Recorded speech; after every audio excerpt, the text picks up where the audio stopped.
your career? My career? Mm-hmm. Wow.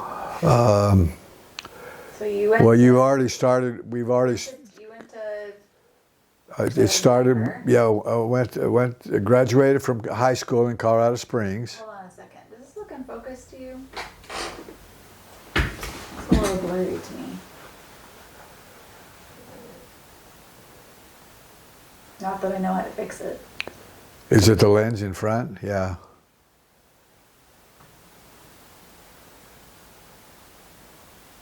Is that just me? Or you're having trouble seeing? Oh, there we go. That's better. Yeah, that's much clearer. Yeah, just hit the shutter button. This? Yeah, Oh, it okay. does like an autofocus. Okay. Well, so you. So I graduated from high school in Colorado Springs. How did you end up going to the University of Denver?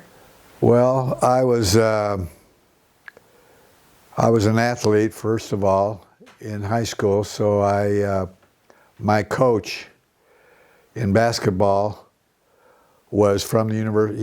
He was from the University of Denver in Denver, and so when it was time to look into what school to go to, that seemed to be the logical one to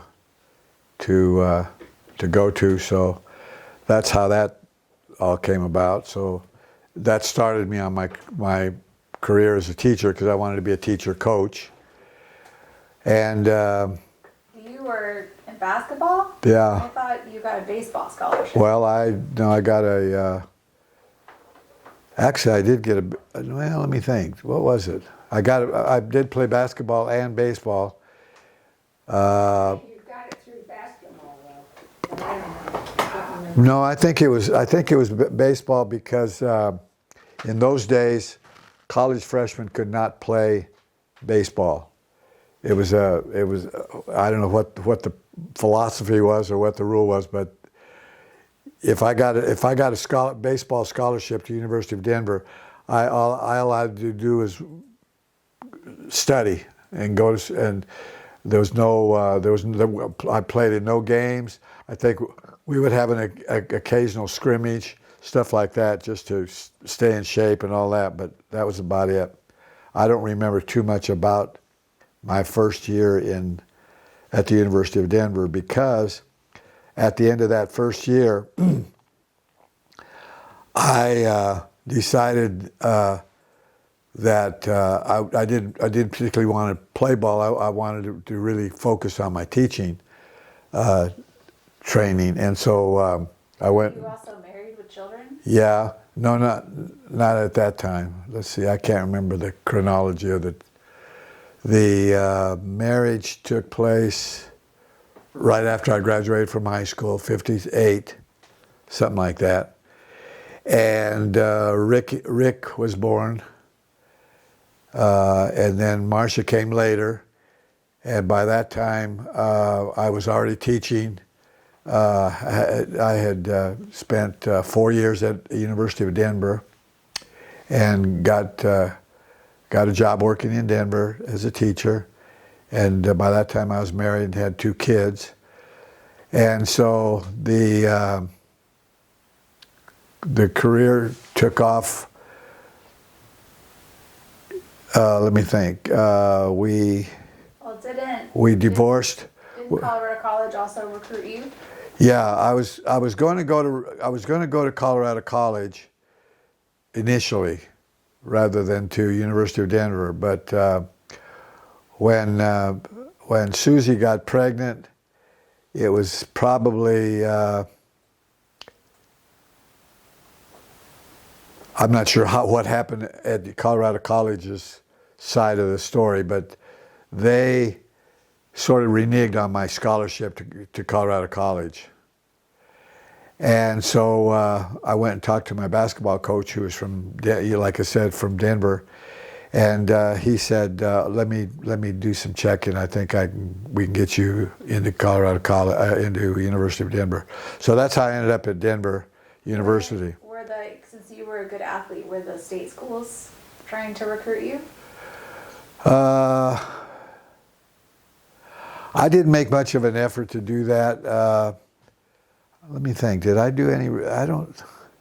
Well, you had a wife and 2 kids. Well, I was primarily interested in staying in Colorado Springs.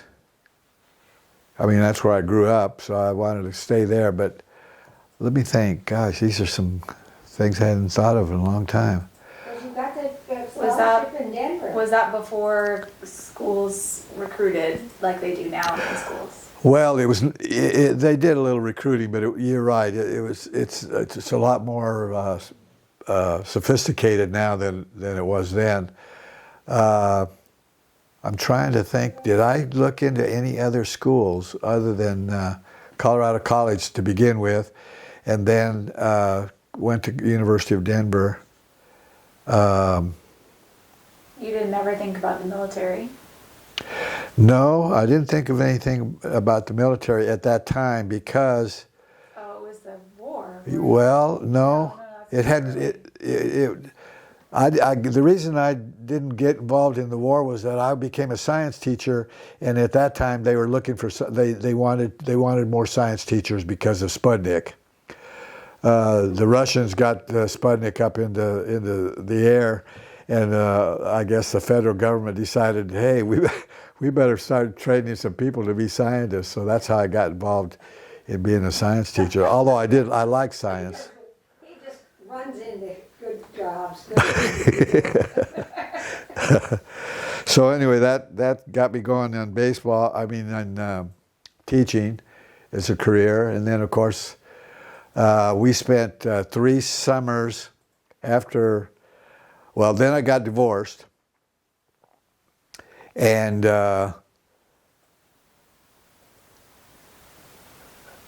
that's when I met your mother.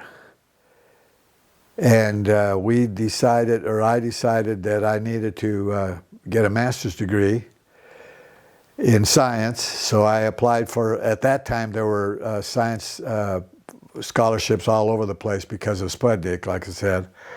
And so I ended up going to University, it was called Union College in Schenectady, New York, for 3 summers. I got a master's in earth science. And then continued teaching at Rishel. These were summer school programs, so I kept my jobs at Rishel, even though I was going to summer schools for 3 consecutive summers. Then that's when I brought up the fact that they wanted to recruit me to be an administrator in this program at the University of Wisconsin. So that's when we took off to Madison. We were married by then. Yeah, we were married by that time. Well, we were married for the 3 years we were at Union College. In fact, we got married on our way to Union College that one time. We got married in a Lexus on our way to Union College. But anyway, then the program at University of Wisconsin lasted. It started in 1983, I think. I don't remember. I was born in 82. Okay.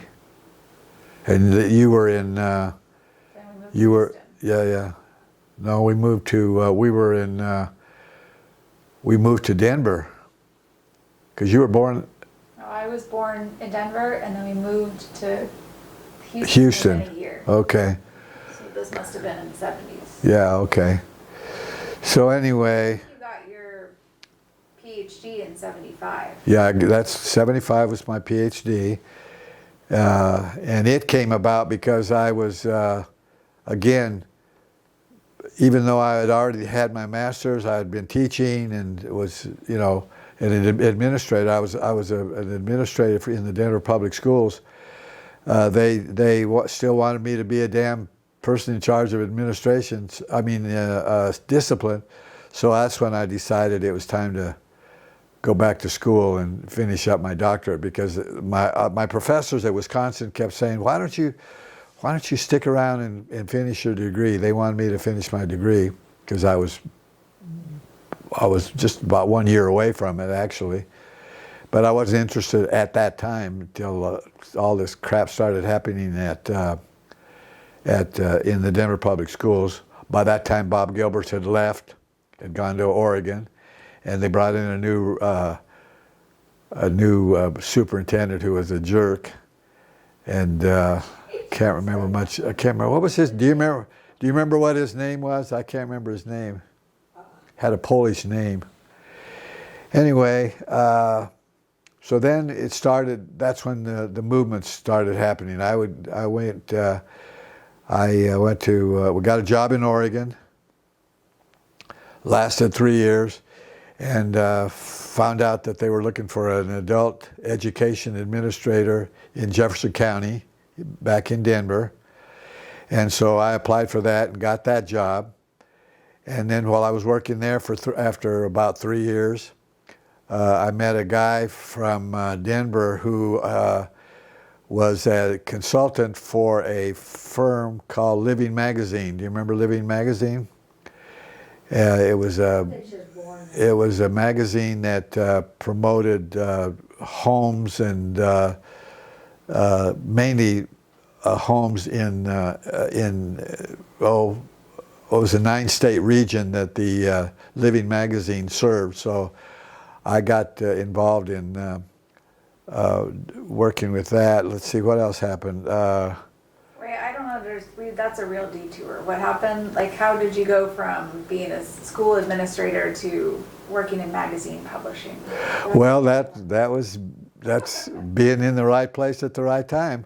I was in charge of adult education for the Jefferson County schools. This guy, what was his name? Do you remember his name? Gosh. Anyway, we hit it off really well together, and he said, I think you'd be a good candidate for a position that I'm trying to fill in Houston. And I said, what's that? And he says, well, being publisher of a Living Magazine. And so I said, well, I don't know. You don't have to know anything about publishing. You just have to know how to handle a staff of employees, and they need. That's what they need. Do the work and make sure they're doing it right. Yeah. So anyway, that's how I ended up going to. We ended up going to Houston, and that lasted about a year, and that's when the oil bust occurred in the Southwest, in Texas especially, and so Living Magazine went belly up. They went bankrupt.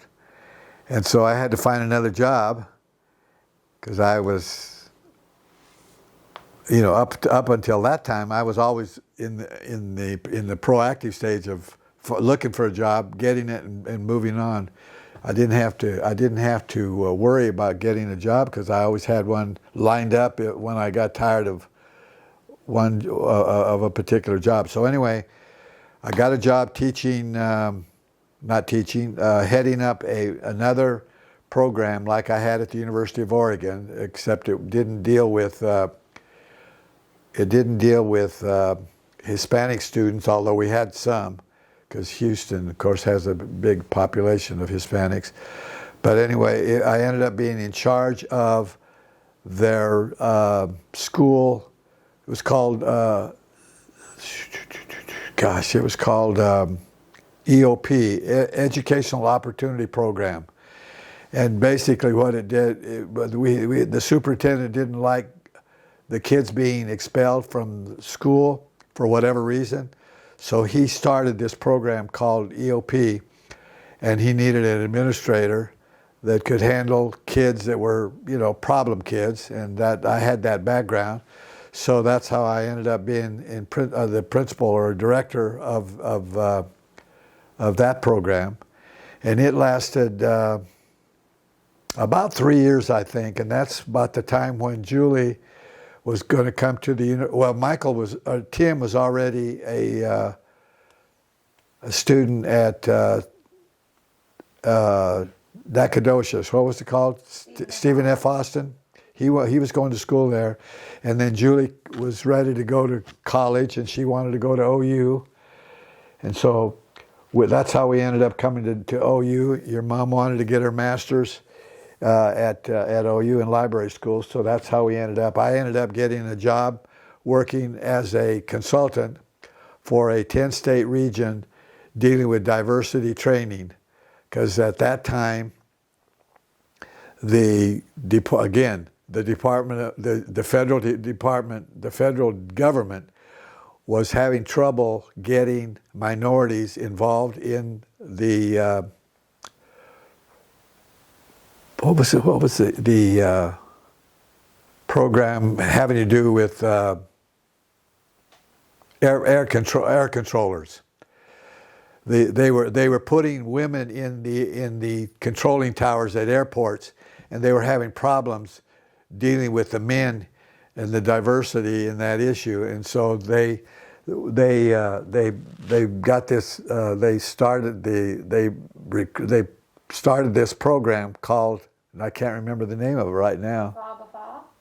Well, Bafa was one of the training mechanisms that I used when I took that job at OU. So that's what brought us to Julie wanted to come to OU. She wanted to get her master's, and I got a job in Norman, so that's why we ended up here. The Southwest Studies for Regional.